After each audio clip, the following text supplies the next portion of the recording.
Hey everybody, welcome to Creators Creating. I am Corey Thorell and I'm with my co-host Aubrey Cardon. And we are here today having a conversation around communicating with the unconscious mind. And this is something that I work on in my practice all the time. We work on it. We all work on it every single day if we know we're doing it or not. And real quickly, what I'd like to do, since we've got people from a couple of different countries, I think we've got some people from around the world. Real quickly, before we get started, I would like to pass the feather and just have everybody say hi and tell us where in the world you are. And I'm going to go to Aubrey first, since she's my co-host. Aubrey, say hi. Hi, I'm Aubrey. I am a quantum architect and energy worker, and I am in Utah. Awesome. Thanks. Danielle, say hi.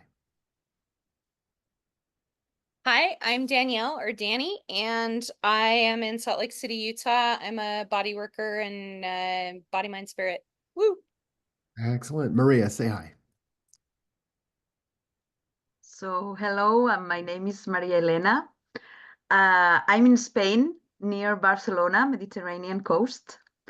And I'm an intimacy and identity coach working specifically with the LGBTQ plus community. I'm also known as the cross-dresser's fairy godmother. And here I am today with you. So thank you. Oh, Maria, thank you for being here with us, my dear friend. James, say hi. Nanu Nanu. Hello. Yes, I'm Jamie James and I'm in Albuquerque right now. I took a wrong turn a long time ago and haven't gotten out. Yeah, so that's about it. I was running a little late today, so thank you for letting me coast in. Oh, Yes. glad to have you. Yeah. Cool. Chris, say hi. Hi, I'm Chris, and I'm in Utah, just south of Salt Lake City. And I'm just kind of the new guy in the group learning from all these amazing people. I love it. Said the new guy who's been with us since our first episode. But you guys have had a head start on me long before then. So. I'm just giving you a little poke, brother. Thank you for being here. Susie, say hello to us. Hi, I'm Susie. I'm a fairy and I'm also a mom. I've got 4 kids, very busy household, and I'm very happy to be here with everybody. Thank you so much.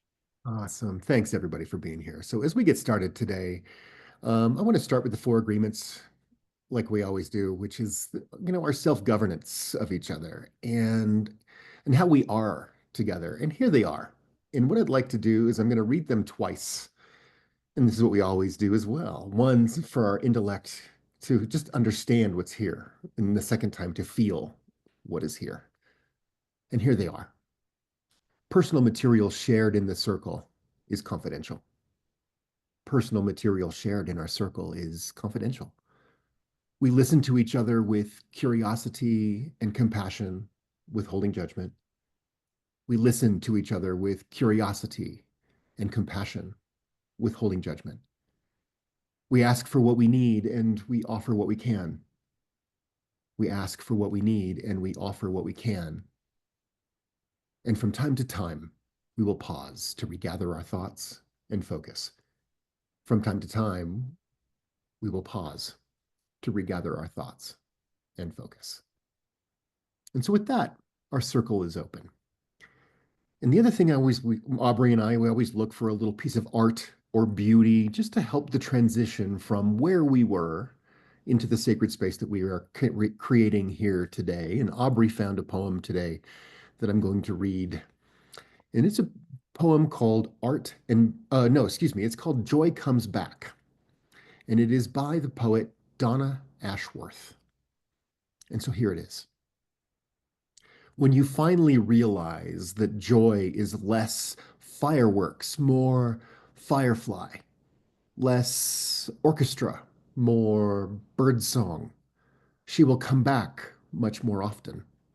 For joy will not fight with the fast pace of this life. She is not in the shiny or the new. She breathes in the basic, shimmers in the simple, and dances in the daily to and fro. Joy has been beckoning you for many a year, my friend. You were just too busy doing to see. The very next time joy wraps her quiet warmth around you, as the garden embraces your weary body in its wildness, tip her a nod. You cannot force her to stay, but if you are a gracious host, joy comes back. Donna Ashworth. All right, everybody, our circle is open. And I wanted to talk about communicating with the unconscious mind today. And this is a topic that I study and I think about and I work with. This is one of the main things I do in my coaching practice is communicate with the unconscious mind, send new instructions to the unconscious mind. And when Aubrey and I were talking about getting ready for today, we were like, wow, this is a great topic. Yes, let's get in there. But inside, in order to get to this conversation, I wanted to bring up a couple things we've talked about in the past. And one of them is the three memories. The three memories. Memory one, which is the superconscious, the all of you, your highest self. It is the everything. Sometimes that's the field of knowledge or the Akashic records. It is us being a part of each other. It is the all of us. Memory one. Memory two. Memory two is emotional, which is the unconscious or subconscious mind, emotionally based, and it begins with the conception and birth process of becoming human. And then, of course, memory three is the conscious, the awake memory, which is our intellect and our thinking.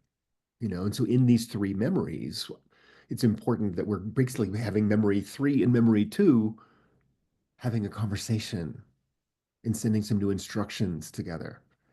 We know that the unconscious mind holds our habits and our behaviors, maybe limiting beliefs or sabotaging identities or wounds. And we're going to talk about that.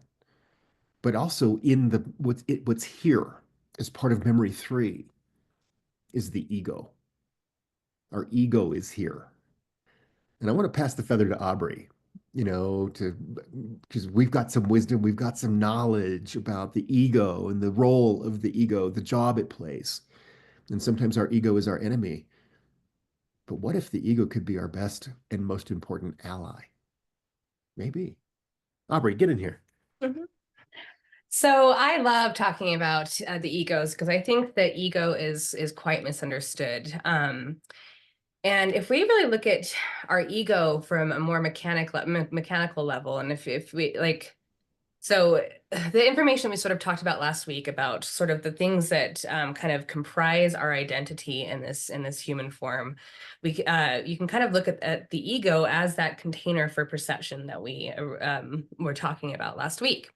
So when you kind of look at that and you zoom out of kind of thinking of your ego as anything but a container for you, you can kind of start seeing that the mechanics of it are there to protect you. Like it's there to protect you being here. It's not protecting you from things. It's just trying to keep you contained in your container so that you can continue to function here as a human.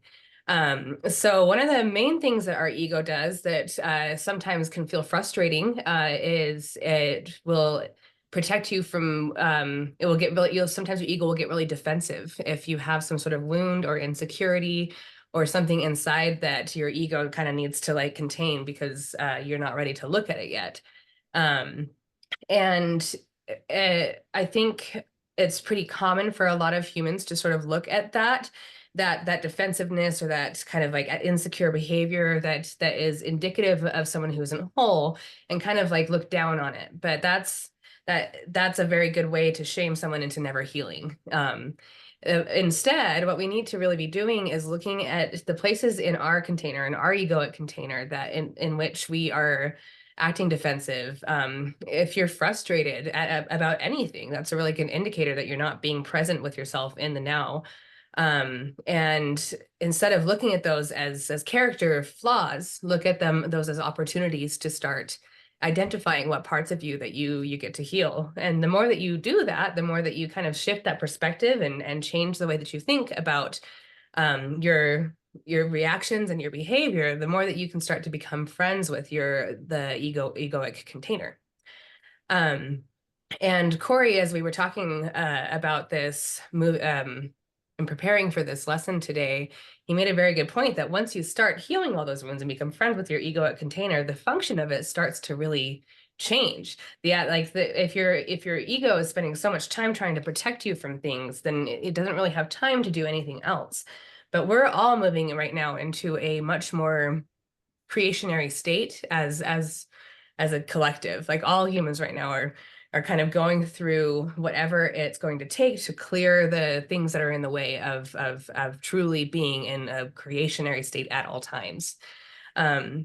So when you've really made friends with your ego and you've kind of healed most of the wounds that were in the way of you being creative, you can start reflecting yourself back from that container. It can start amplifying you. You can be more you. You can be more excited. And you can the environment you're in and the things that are around you are going to reflect that back because your container is powerful and it's reflective and it's amplified.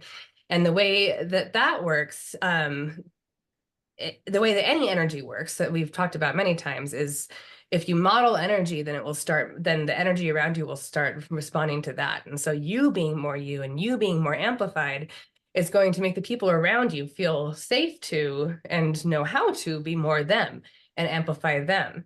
And pretty soon we all get to just like have a grand old time together, creating and being authentic and being resonant in our own beings. Right. Yeah. Awesome. Awesome. Awesome. Awesome. So I love this so much where the ego changes its job. Like if you were the king of your kingdom, which you are, or the queen of your kingdom, your ego is your number one knight, right? Who's going to fight for whatever it is that has your focus. And so if your focus is in your woundedness or your victimhood or your struggle or your suffering, your knight will defend all of those things for you. But when those wounds heal, your knight's job changed as the protector and the defender to start protecting and defending your dreams to come true, right? Doing the same job, but the purpose changes, right? So the ego and the unconscious mind are two distinctly different concepts, often discussed in psychology, personal development, but they serve different roles in how we perceive and interact with ourselves and the world. And I just want to talk a little bit about their differences. The ego represents our conscious sense of self, right? We're awake in our ego. Our ego is awake in us. It's identity based. And the ego is about rational thinking. It acts as the protector, and it creates what I want to say, rigidity. Translation. It creates limiting beliefs because it's protecting you. It creates sabotaging identities because it takes a short road to get to a quick solution. And that's all good, but let's just know who's doing that. Your ego's doing that, right? It's in your unconscious mind, right? Your unconscious mind is a vast repository of thoughts, memories, desires, emotions, experiences that exist outside of your conscious awareness. Its function, we're going to dig into this pretty deeply, but it's deep-seated beliefs, its intuition, its creativity and problem solving. But number one, your unconscious mind keeps you safe. Its number one job is that it keeps you safe. I love this very much because your unconscious mind, a couple of things. I'm going to give you some of these important prime directives of the unconscious mind. Prime directives of the unconscious mind. And there's just to give you an understanding of how your unconscious mind works, what it's doing for you, and why. And so, your unconscious mind, first and foremost, what I want you to hear is that one, you can communicate with your unconscious mind consciously. And that's what we're going to do a little experiment with that today. We're going to do a little exercise today to communicate with your unconscious mind consciously. But I want you to all feel safe enough to know that when we do unconscious work or subconscious work, your unconscious mind will only bring up, it will only bring up what you're ready and capable to deal with, right? So if you've got a wound or something difficult deep in you that you're not ready for, your unconscious mind will respect that. It will respect that. Your unconscious mind is here to keep you safe consciously and unconsciously. That is its number one job. It will only bring up what you are ready and capable to look at. It keeps you safe. It's also non-judgmental. It doesn't know or think about right and wrong. It only knows what it's done in the past and will try to do it again. So like this autopilot, these memories, the thing you've done a million times. This stimulus creates a reaction that you've done since you were 3 years old because it worked before. And so your unconscious mind's going to try to make it work again. But now most of us, we're adults halfway through life, somewhere in the journey. And I bet you some of those auto responses aren't quite serving us anymore. And this is where we get to communicate with the unconscious mind. But quickly, let me just give you the resume or the job description of your unconscious mind. It stores memory, temporal, in relationship to time, as well as atemporal, not in relation to time. It does both, and that's an important thing to call in. It tracks your timeline, but it's also creative and imaginary, where it can leave time. It is the domain of the emotions. The unconscious mind memory too started when we were in vitro, when we developed as a baby the ability to be emotional. Memory two is when we began to be emotional up until we became intellectual around maybe 1.5 to 2 years old. Memory two is that chunk of time, and that sets up our unconscious mind because it is feeling without thinking. Memory three is all about thinking about what you're feeling. Memory two is feeling about your experiences. And so it also, because of that, the unconscious mind responds to symbols, pictures, shapes, colors, and textures more powerfully than intellectual story. So when we're talking in English to our unconscious mind, descriptive words and textures and pretty descriptions make sense to your unconscious mind. Does that make sense? Excellent. Your unconscious mind also represses memories and unresolved negative emotions and will hold them for you until you're ready. So it's like I said a minute ago, your unconscious will only bring up what you are ready and capable to deal with. It presents repressed memories for resolution. Oh, we're ready for that? Oh, great, here it is. Oh, that's what we're doing now? I've got it for you. So once again, it's another one of your knights at the round table serving you. It runs the body. The unconscious mind runs the body. All of your systems that you don't think about, blinking, digestion, all of these things, the auto systems of our body. It preserves our body, healing. Like when you cut your finger, you don't have to go, I'm going to decide to heal now. No, you just start healing. So these autoresponders, they're working for you. The unconscious mind is highly moral because it received the teaching you taught it. That's different than right and wrong, good or bad. No, it's moral with your values. And so when your values change, we get to remind our unconscious mind that our values changed. And so that old behavior that kept us safe, there might be a new way to be more safe now. The unconscious mind loves clear orders and clear instructions. It likes to know what's going on clearly, as if like children do. What are we doing? Exactly this. How do we do it? Like that. For how long? This long. Oh, great. Let's go. It has a childish understanding for simple instructions. Our unconscious mind controls and maintains our perceptions, our regular and telepathic instructions. It holds those for us. And I love this about our unconscious mind is that it generates, stores, distributes, and transmits our energy. It is an energy generator. And we can choose the directions where that energy goes. Is it going to our best self? Is it going to our family? Is it going to healing? Is it going to creativity? Where are we directing our energy? Another way we can communicate with our unconscious mind is to say, I'm going to work a 12-hour shift. and I know I didn't sleep well last night. Can I redirect my resources so I can be my best self for 12 hours? And then I'll give myself the gift of rest later. And it goes, access resources, turn on and engage. That's a positive way to do that.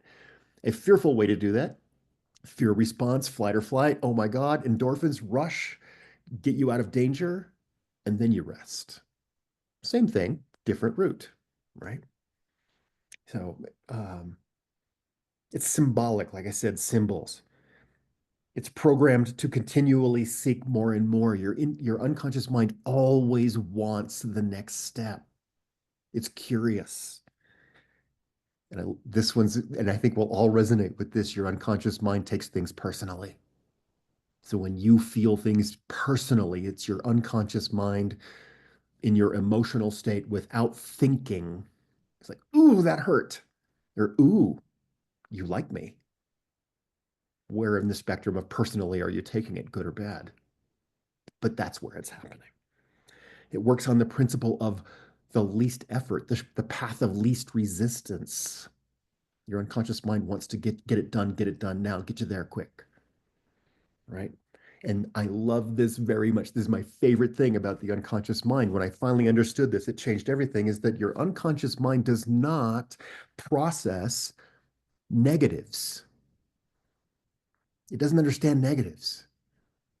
So like if you said, do not think about the blue tree, it's going to think about the blue tree, then it's going to think about not thinking about the blue tree, then it's going to think about not thinking about the blue tree, and then it gets caught in a loop thinking about the blue tree. It cannot make the blue tree go away,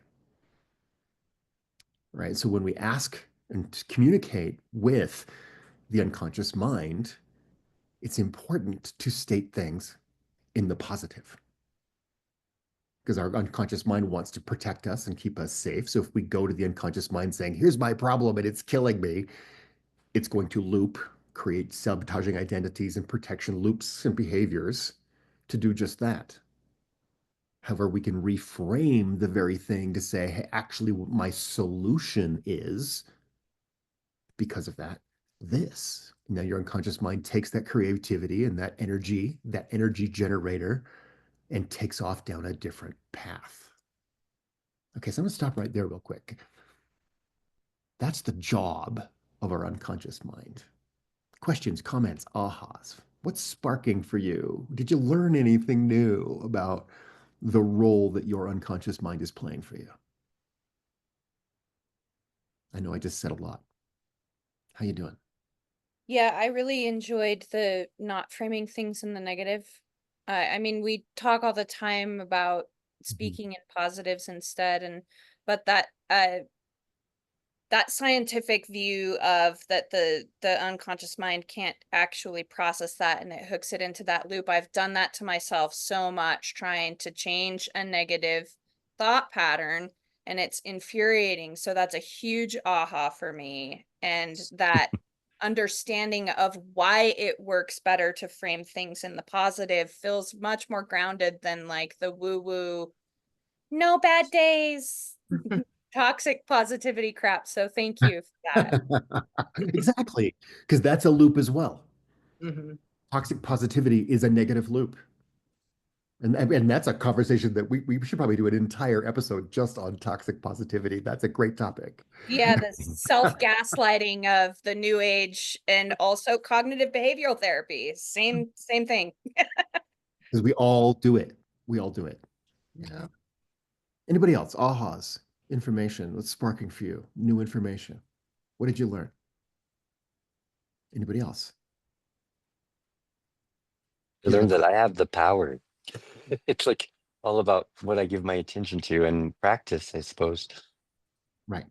Yeah. I, yes, it's all, this isn't new information for me at all. And it's so, and like for a long time, like, yeah, I went through clinical hypnotherapy there in Santa Fe, actually, at the Hypnotherapy Academy of America. And I don't know if you were familiar with it, but man, it feels good to hear and see people speaking about it and implementing it. And yes, that it's been a long, long time, and it feels really good. So that's my biggest aha. I was like, wow, I forgot. Oh yeah, Hey, I Maria, could do this. I want to pass the Thank you. feather to Maria. Maria, so you Absolutely. all know, Maria and I are dear friends. We're business partners, and we've taught classes and workshops together for the last couple of years. We have a lot of history together. Maria and I talk about this topic a lot. Maria, what's sparking for you about a reminder of the unconscious mind? You and I have dug deep into this topic a million times. Share some of your wisdom with us, Maria. Get in here, talk to us. My wisdom is your wisdom. Yeah, but let's hear it in your words. Um, really, when we understand the power of the subconscious mind and how can we not only wait for the subconscious to guide us, but also we learn to talk to the subconscious Mhm. so that we can go together. Yeah. That's so powerful. Right. And the reason I'm so glad you're here, Maria. I didn't know you were coming today. I'm so glad you're here because what we're going to do today, everybody, if you are willing, is I want to do a little exercise about communicating with the unconscious mind. And I did a quick version of this very same exercise with Maria yesterday. And so what we did is I want you to all start thinking about right now, if something that you're struggling with, a little problem or obstacle that has your attention right now. Yeah, and remember that your subconscious mind will only go as big as you're capable, and you are in a safe place to do this, right? Yesterday, I took Maria on this journey and said, okay, here's a problem. Let's phrase it in the positive. What would you rather have? Right?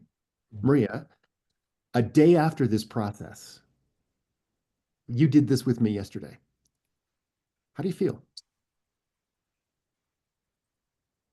My perspective about that problem completely changed. Yeah. First, we learned to not use the word problem. So let's do it in a positive way. So that's a challenge or a situation to learn from. And yes, my perspective is completely different. Yeah. Which means the energy behind it is different. Everything around that is different. Yeah. Mhm. In a positive way. Right. Really. Because we're working with a limiting belief that turned into a limitless belief. Those are my words, not yours, but that's what I witnessed. Right. All right, everybody. We've got about a half an hour left, and this is a little journey I want to take you on if you're willing. Are you all willing? All right. So this is an exercise where I just want you to listen. I'm going to set it up. I'm going to speak to your unconscious mind. I would love permission for all of us to give each other permission to speak to our unconscious minds consciously and to ask permission for our unconscious mind to speak to us consciously. Can I have a little hand up saying that we have permission for this for everybody? Awesome. Thank you. Thank you. All right. So I want you to think about this little obstacle, a little something. I want you to have something in your mind. Does everybody have a little something to focus on? A struggle, an obstacle, a challenge, a curiosity. It doesn't necessarily have to be negative, but maybe it's something you just don't have the answer to.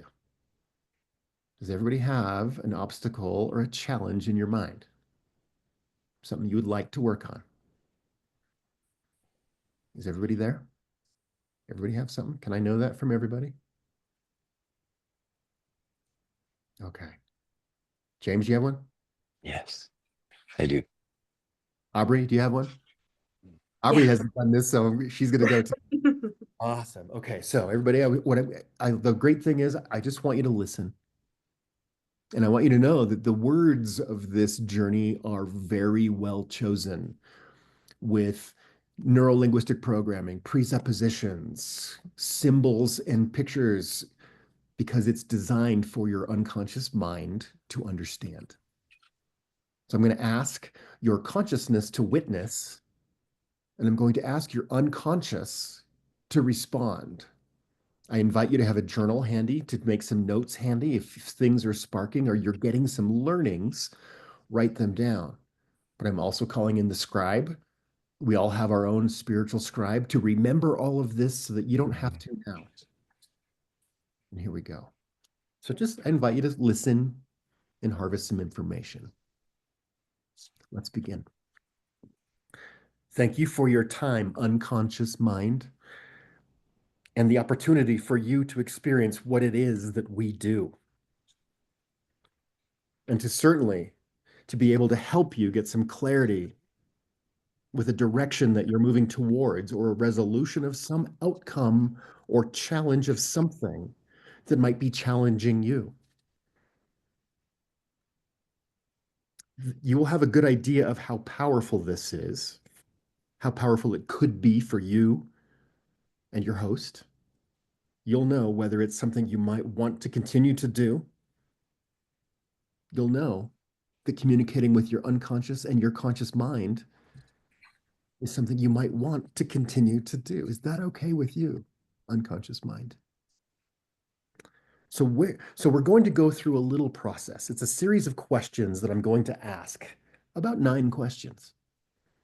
Now, I want you to understand the purpose of this is to help you maybe break through, to get clarity with an outcome or a resolution to a problem or obstacle that you might be experiencing. The good news is you don't have to tell me the problem. You don't have to talk to me.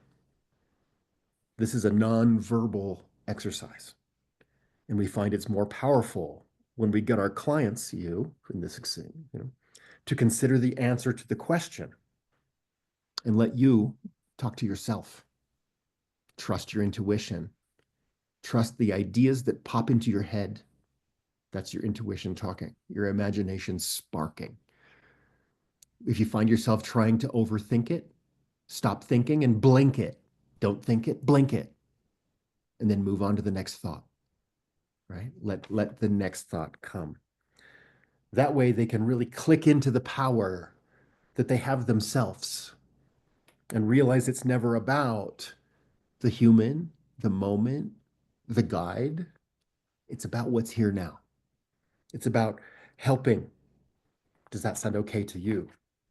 Some of the questions I will ask might make sense, and some may make no sense. Just know the purpose of the question is to help me help you, to help you help you. Is it okay to ask the question? Let's begin.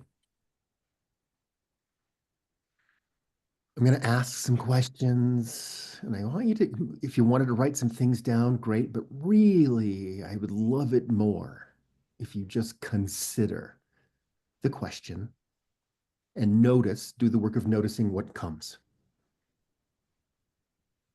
What specifically do you want? What specifically do you want? Laser beam in. Make a choice. What do you want?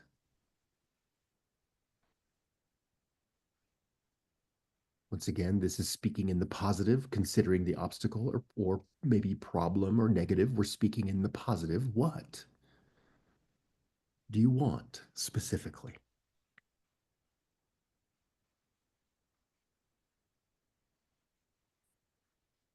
And in this situation, unconscious mind, I'm talking to you. Where are you now? Where are you now? What's real for you now? What do you see? And what do you hear? And what do you feel? Perhaps taste, smell? What do you know about where you are now regarding wanting this specific thing? Where are you now? What is it like? And that thing you want,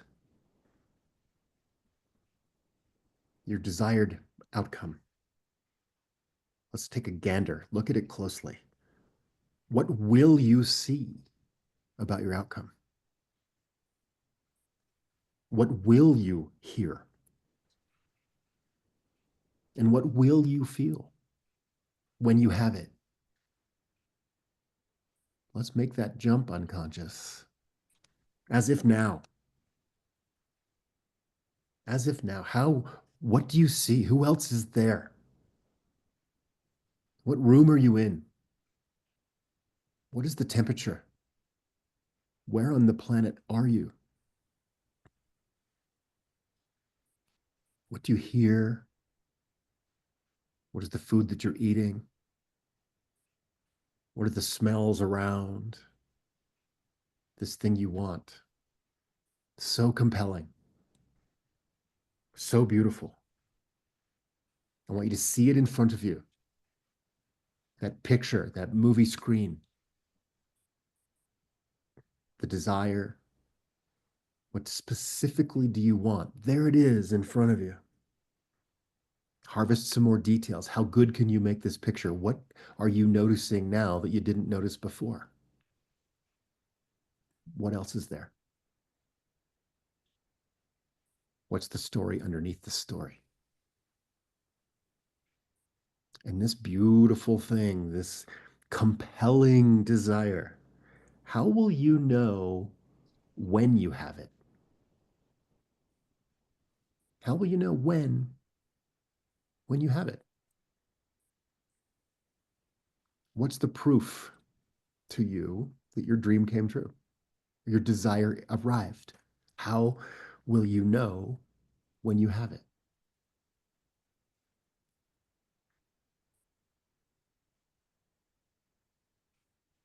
What will this outcome get for you?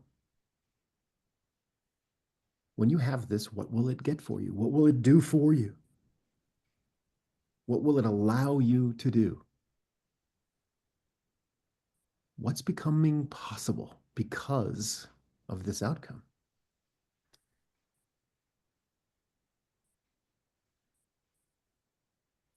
Is it only for you? Is it self-initiated and self-maintained?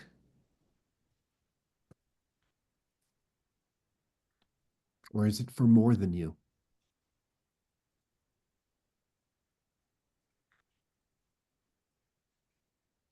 Where does this outcome show up?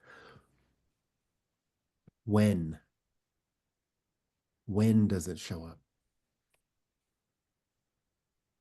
How? How does it show up? And with whom? With whom do you want it? How do you want it? When do you want it? And where do you want it?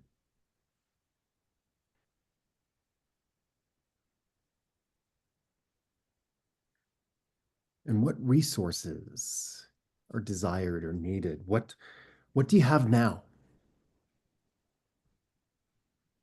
And what do you need to get your outcome? What tools do you already have? What tools can you go get? Have you ever done this before? Or is this new territory? Do you know anyone else who has it?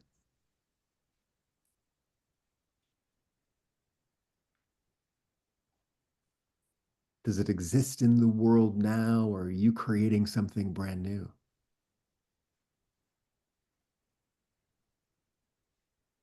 And can you act as if you have it?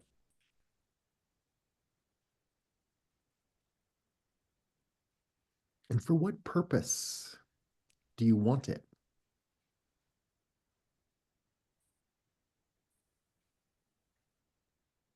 What will you gain if you have it? And what will you gain if you lose it? What will you lose if you have it?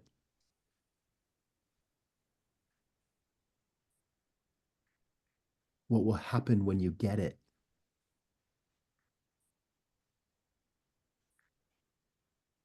And what will not happen when you get it? And what will happen if you don't get it?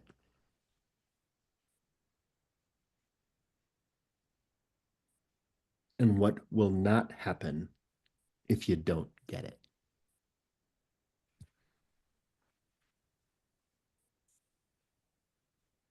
All right, everybody, take a breath.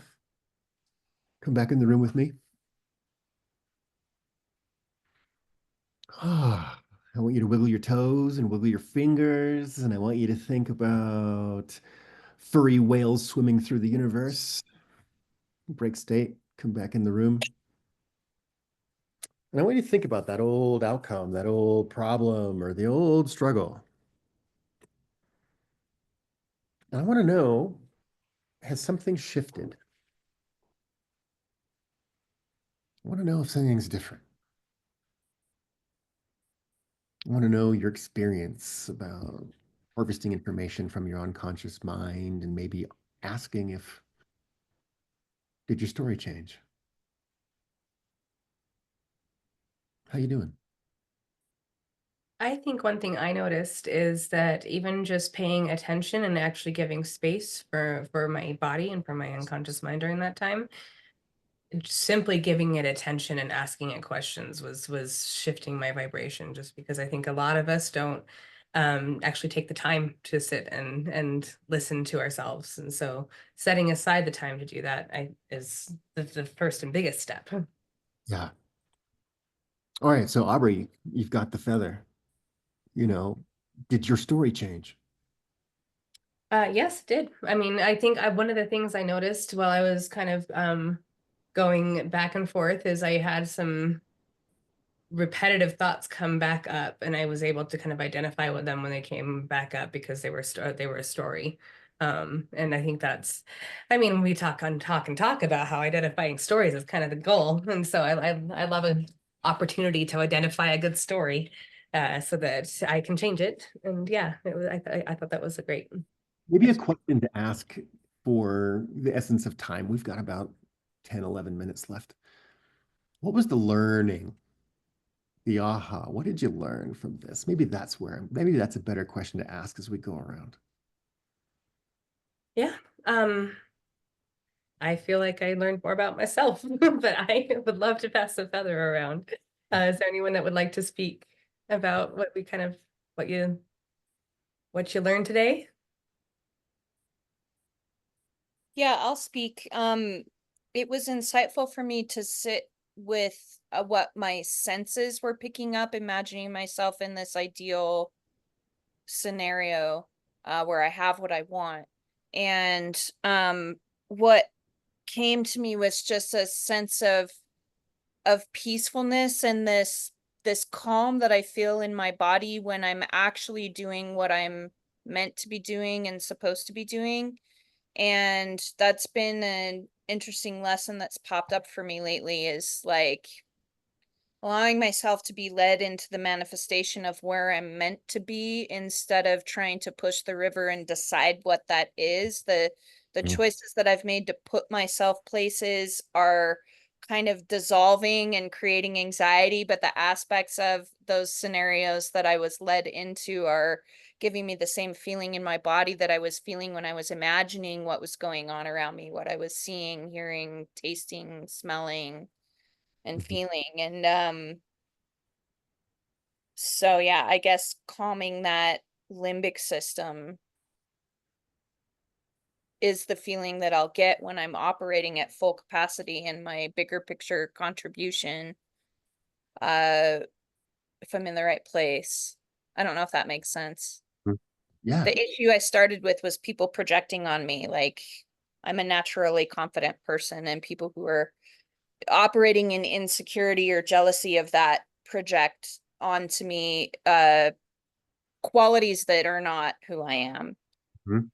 And if where I'm supposed to be, that won't happen because I'll just be being the person that I am, which is supportive. Right. Right. So what I'm hearing you, Danielle, and correct me, um, there's less fear, anxiety around that perception being or that projection on you. Yeah, who cares? I don't have time for that. But it was there before. Yeah, absolutely. Awesome. Thank you. Mm. Thank you, Danielle. All right, let's pass the feather. Anybody else would like to share? What did you learn? Anybody? Yeah, Chris, hi. Um, it's something I've harped on so many times, but as we in these calls, but as you talked about, you talked to me about daydreaming and dreaming gigantically. Honestly, I'm like, what is he talking about? What does that mean? And I get stuck in that fucking literal mind of mine, and I just can't get out. Mhm. And so my problem that I was thinking of is something that's bothered me for a long time. And as I listened to the questions, all of a sudden I found myself daydreaming and dreaming gigantically. And I'm thinking, this is what he's talking about. You add context, you add story, you add excitement. You know, what do you see? What do you smell? Who's with you? I never thought about this problem I have having a smell. And so what opened up to me is just this idea of fucking letting go of shit and just going with the story. And as you start manifesting that and you start talking to your subconscious, Mhm. that's when action starts to happen, right? That's when reality starts to make itself known. And that's where dreams start to happen. That's where answers come from. So that's what sparked with me. So, Chris, can I ask you a question? Yeah. What was the emotion, dominant emotion or feeling considering this obstacle or problem before our little journey? And what is it now? The contrasting emotions before and after. It's something that's bothered me for decades. Mhm. Um, So, how did that feel? it's a burden. Okay, a burden's And not an emotion. What's the emotion? Yeah, the emotion is anger, self-loathing. there you go. Um, and now I live in the moment. I can't do anything about it. So let's just start from ground zero. Okay. And the emotion now is hopeful. Bam. Thanks, Chris, for being honest. Sure. That's the power of the unconscious mind. That's a big change. It's a big shift, brother.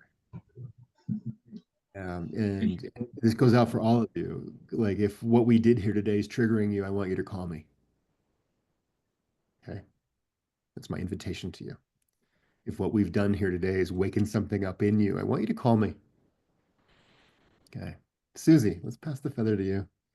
Somehow my eyes keep coming back to you. How are you, love?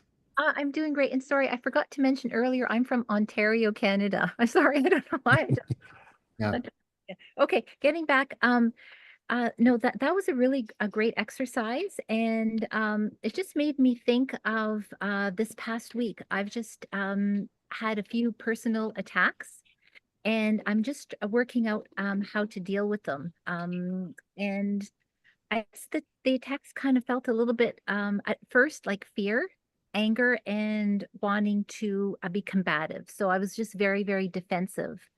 Um, and I think this morning I had a really good talk with my tree, and I think that really helped because that being in defensive mode, being in attack mode, that's part of your ego, just kind of protecting yourself, right, from these things that are coming at you. So when I had my little talk with my tree this morning, I just sort of calmed down, and I just understood that I had a lot of hurt feelings. I'm sure that these other party would have hurt feelings as well.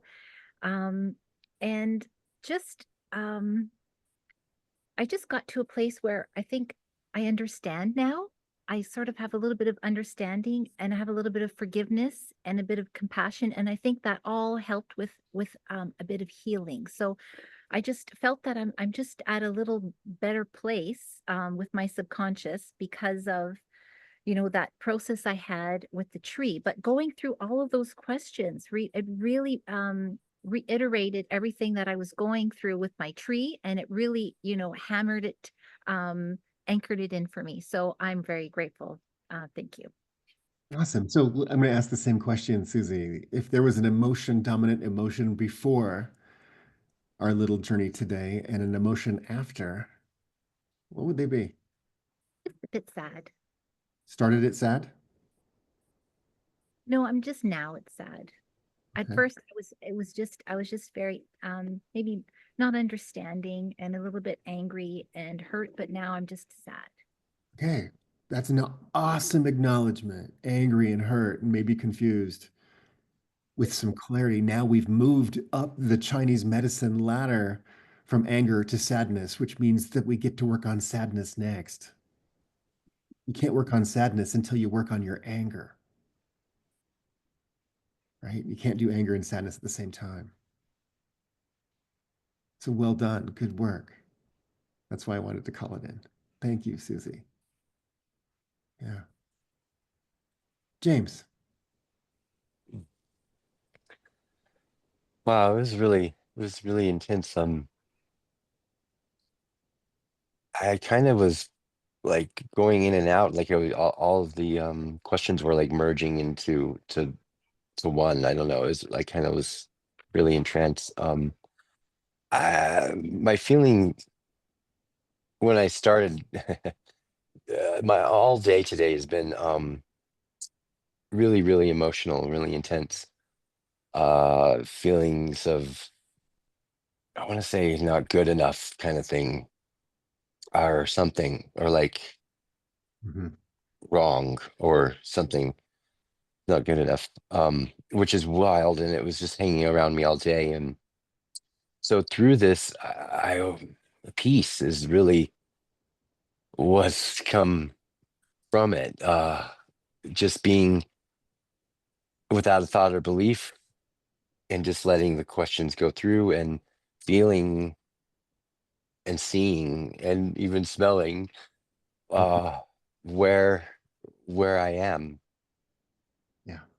now. And that's peace. And I can always, I guess I can call that upon. I know that I can call this upon at any time. So that was amazing. And I'm still, I have a little bit, I have a lot more peace about it now. Like I don't feel like this, like lightness or like a cloud over my head kind of thing.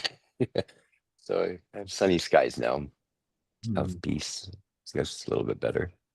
Another Uh, emotional journey that you just took. Yeah. it was, yes, because I was really been stuck in it all day. Like, so that was kind of cool. Well, thanks for sharing, Thank James. you. Pass the feather to Maria. Thank you, Marie. Okay, Maria, you've done this twice now.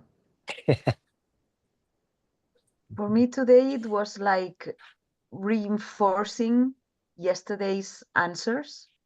Mhm. It's like you are on the right path, doing the right thing. Just Mm. let go any negative thoughts. Yeah. Change the Mm. perspective.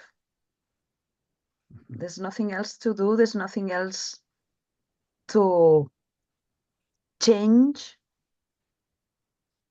Mhm. Just enjoy the process. I think what I love so much about exercises like this in the realm of daydreaming, Chris, and in the realm of understanding the story that we're in, is that when we do something like this, we pull out our creative nature and add what we choose to the story. We're now changing our story by adding details. When we invite our unconscious mind to bring its wisdom with permission in a conscious way, which is our deep values, To say, oh, I've been holding on to that one since you were 7. I've been holding on to that one since you were 15. I've been holding on to that one since your first kiss. I've been holding on to that one since your first heartbreak. And now we get to, because we're now capable. All right. So we're right at the end of the hour, everybody. And so I just want to say thank you for being courageous and being willing, for bringing your best self here, for being willing to listen to yourself in this way, to being willing to apply this tool that you now get to take forward with you. What do you want? Why do you want it? What will it be like when it comes? Who else will be there? How does it come? How do you know it's come? What is the proof that it's here? How does it serve you and your family and your community? How does it serve the greater good? How far does the ripple go? How good are you making your dreams? We're all really good at talking about how things are broken in vivid detail. And we just had an opportunity to decorate our dreams with our core values that come from who we are, the unconscious mind. So thanks for that, everybody. Thanks for coming home. Thank you. Thank you. Thank everyone. you. Mm-hmm. See you next week. All right, I'm going to wrap up the recording. Thanks, everybody. This is Creators Creating. I'm Corey Thoreau with Aubrey Cardone, and this is our community, our tribe, our safe environment. Mm.